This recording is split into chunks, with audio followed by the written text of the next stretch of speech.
Hi സുഹൃത്തുക്കളെ, ഇന്ന് നമ്മുടെ വർക്കെന്ന് വെച്ച് കഴിഞ്ഞാൽ ഒരു തവളെ പണിയുക എന്നുള്ളതാണ്. അപ്പം അതിന് നമ്മൾ കുറച്ച് ചാന്തൊക്കെ എടുത്ത് സെറ്റാക്കി നമ്മൾ കുളത്തിൻ്റെ സൈഡിൽ ഒരു കെട്ടിൻ്റെ പുറത്താണ് നമ്മൾ ഈ തവള ഉണ്ടാക്കുന്നത്. അത് പിന്നെ നമ്മൾ കോൺക്രീറ്റോ മറ്റ് സാധനങ്ങളോ ഒന്നുമില്ല. ഇതിനകത്ത് മെയിനായിട്ട് നമ്മൾ ഉപയോഗിച്ചതെന്ന് ചാന്ത് മാത്രമേ ഉള്ളൂ. നമ്മൾ ഈ പൊടിച്ചാന്ത് തന്നെ, പൊടിച്ചാന്ത് നമ്മൾ ഉദ്ദേശിക്കുന്ന മറ്റേ ഈ കുട്ടരിപ്പിക്കടഞ്ഞ ചെറിയ തരിയുള്ള പൗഡർ പോലത്തെ പാറപ്പൊടി ഉപയോഗിച്ചുണ്ടാക്കുന്നതാണ്.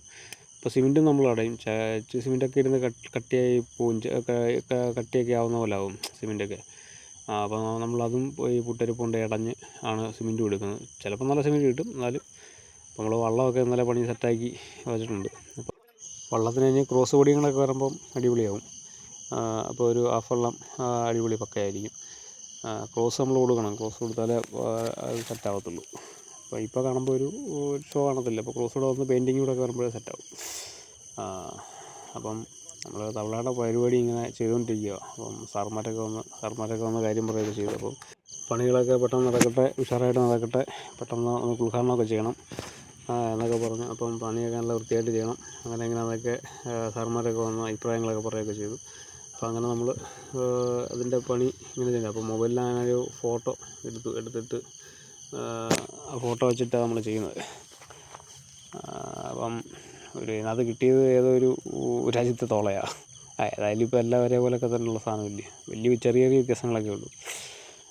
അപ്പം ഷേപ്പൊക്കെ ഏകദേശം ഒരേപോലെയൊക്കെ തന്നെ, എല്ലാമുള്ള വ്യത്യാസങ്ങളും ഒക്കെ ഉള്ളൂ. അപ്പോൾ പിന്നെ അതങ്ങനെ ചെയ്യാമെന്നും പറഞ്ഞ് നമ്മളങ്ങനെ ചെയ്തുകൊണ്ടിരിക്കുകയാണ്. അപ്പോൾ ചാന്തൊക്കെ നമ്മൾ ചെറിയ കരണ്ടിക്കാണ് ഉപയോഗിക്കുന്നത്. അപ്പോൾ ഇതിലും ചെറിയ കുഞ്ഞ് കരണ്ടി ഉണ്ട്. അപ്പോൾ അതൊക്കെ എന്ന് വെച്ചാൽ കണ്ണും ബാക്കിയുള്ള ചെറിയ ചെറിയ ഡീറ്റെയിൽ ആയിട്ടുള്ള വർക്കുകളൊക്കെ ചെയ്യണം. അപ്പം ഇത് നമ്മൾ അത്യാവശ്യം കുറച്ച് ഡീറ്റെയിലൊക്കെ നോക്കി ചെയ്യണം. കുറച്ച് ഡീറ്റെയിലൊക്കെ നമ്മൾ അത് ചെയ്താൽ, എന്നിട്ട് ബാക്കി അനാട്ടമി സൈഡിലൊക്കെ അങ്ങനെയൊക്കെ കുറച്ച് ചെയ്തിട്ട് ബാലൻസ് പിന്നെ നമ്മൾ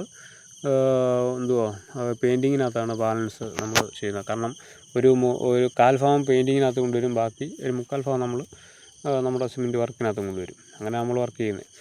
കാരണം പിന്നെ അല്ലാതെ നമുക്ക് ചെയ്യാൻ പറ്റും, ഫുള്ളായിട്ട് നമുക്ക് അതേപോലൊക്കെ ഒരു പെയിൻറ്റിങ് ഇല്ലാത്ത രീതിയിൽ നമുക്ക് വർക്ക് ചെയ്യാൻ പറ്റും. അത്രയ്ക്ക് പക്ക ഡീറ്റെയിലായിട്ട് സാധനങ്ങളൊക്കെ കൊണ്ട് നമുക്ക് ചെയ്യാൻ പറ്റും. അപ്പം ഇവിടെയൊക്കെ വെച്ചാൽ നമ്മൾ മൊത്തത്തിലൊക്കെ എടുത്ത വർക്കുകളും അങ്ങനെയൊക്കെ ഉള്ളതല്ലേ. അപ്പം നമുക്ക് നമ്മുടെ ദിവസവേതനം ശമ്പളം നമുക്ക് കറക്റ്റായിട്ട് നമുക്ക് കിടണമെങ്കിൽ പിന്നെ അവർ വർക്ക് ചെയ്യുന്ന അവർക്കും പ്രശ്നം ഉണ്ടാവരുത്. അത്യാവശ്യം നല്ല വർക്കായിരിക്കണം. എല്ലാം പരിഗണിക്കണം. എല്ലാം പരിഗണിച്ചുകൊണ്ട് വേണം നമുക്ക് ഒരു വർക്ക് ചെയ്യാൻ. അപ്പം അതിൻ്റേതായിട്ടുള്ള ബുദ്ധിമുട്ടും കാര്യങ്ങളൊക്കെ നമുക്കുണ്ട്. നമ്മൾ ഓരോ ഘട്ടങ്ങളിലും പണിഞ്ഞു പോകുമ്പോൾ നമുക്ക് എല്ലാത്തിൻ്റെയും ബുദ്ധിമുട്ടുകളും കാര്യങ്ങളും എല്ലാം ഉണ്ട്. ചില ദിവസങ്ങളിൽ ശമ്പളം പോലും ഇല്ല നമ്മൾ പണിഞ്ഞിട്ടുണ്ട്. അതിവിടെ നിന്നല്ല, മിക്കവരുടെടുത്തും അങ്ങനെയൊക്കെ സംഭവം ഉണ്ടായിട്ടുണ്ട്. വർക്ക് നല്ലതാക്കാൻ വേണ്ടിയിട്ട് നമ്മൾ ഇരുന്ന് പണിഞ്ഞു കൊടുക്കും. പിന്നെ നമുക്ക് ഏക സന്തോഷം എന്ന് വെച്ച് കഴിഞ്ഞാൽ ഇത് നമുക്ക് ചെയ്യാൻ പറ്റിയല്ലോ എന്നുള്ളൊരു സന്തോഷമാണ് നമുക്ക് മനസ്സിന്. അപ്പോൾ അതുകൊണ്ട് പിന്നെ അതൊരു നമ്മൾ എൻജോയ് ചെയ്തുകൊണ്ട് നമുക്ക് വിഷയമില്ല, നമുക്കൊരു പ്രശ്നമില്ല. അപ്പം അങ്ങനെ നമ്മളെ തവളക്കൂട്ടം റെഡി ആയിട്ടുണ്ട്. നമ്മളെന്തോ എത്ര നേരം കഷ്ടപ്പെട്ടതിനകത്ത് നമ്മൾ ഏകദേശമൊക്കെ ഒരു തവളക്കൂട്ടിനെ നമ്മൾ സെറ്റാക്കി. പിന്നെ ബാക്കി ഇവനെ കളർ ചെയ്ത് സെറ്റാക്കി എടുക്കണം. അപ്പോൾ നമ്മുടെ വള്ളവും തവളക്കൂട്ടനും തവളയും എല്ലാം സെറ്റായിട്ടുണ്ട്. അപ്പം നിങ്ങൾ കഥ കേട്ടിരിക്കുന്നതിനെ കൂട്ടത്തിൽ നമുക്ക് നമ്മുടെ ചാനലൊന്ന് സബ്സ്ക്രൈബ് ചെയ്യുക. പുതിയതായിട്ട് വന്നവരൊക്കെ സബ്സ്ക്രൈബ് ചെയ്യുക. അടുത്ത ഈ ബെഞ്ചിൽ നമുക്ക് നല്ലൊരു വർക്ക് ചെയ്യണമെന്നൊരാഗ്രഹമുണ്ട്. അപ്പം എന്തെങ്കിലും നല്ലൊരു സ്റ്റാച്ചു, ഒരു പ്രതിമ നമുക്ക് ചെയ്യണമെന്ന് നമുക്കൊരാഗ്രഹമുണ്ട്. അപ്പോൾ അങ്ങനെ നമ്മുടെ ഏതെങ്കിലും മഹാത്മാന്മാരുടെ ഒരു പ്രതിമ അതിനകത്ത് ചെയ്യണം. അത് നമ്മുടെ വകയായിട്ടൊരു ഗിഫ്റ്റ് പോലെ. അപ്പോൾ അടുത്ത നല്ല അടിപൊളി വീഡിയോകളായിട്ടൊക്കെ നമ്മൾ വരുന്നതായിരിക്കും. അപ്പം നിങ്ങളുടെയൊക്കെ സപ്പോർട്ട് ഉണ്ടെങ്കിൽ നമുക്ക് അത്യാവശ്യം നല്ല വീഡിയോകളൊക്കെ ചെയ്യാൻ പറ്റും. Thank you.